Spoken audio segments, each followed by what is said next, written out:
રાજકોટના પણ 50 થી 55 જેટલા લોકો નેપાળમાં ફસાયેલા છે। કાઠમંડુના અગ્રવાલ ભવનમાં રોકાયા છે ગુજરાતીઓ। 4 સપ્ટેમ્બરે તમામ પ્રવાસે ગયા હતા નેપાળ ખાતે। પશુપતિનાથમાં શિવકથાનું આયોજન પણ મોકૂફ રખાયું। હાલમાં ગુજરાતીઓ ગરબા રમીને સમય પસાર કરી રહ્યા છે।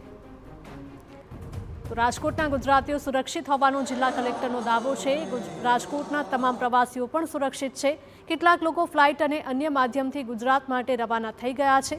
30 થી પણ વધારે લોકો કાઠમંડુ અગ્રવાલ ભવન ખાતે રોકાયા છે। તમામ લોકો જિલ્લા ડિઝાસ્ટર મેનેજમેન્ટ અને સરકારના સંપર્કમાં છે। ફસાયેલા લોકો સુરક્ષિત રીતે પરત આવે તે માટેના તમામ પ્રયત્નો। નેપાળમાં થયેલા ક્રાઇસિસ વચ્ચે રાજકોટના લગભગ 50 થી 55 નાગરિકો રહેવાસીઓ જે છે આ નેપાળમાં છે અત્યારે।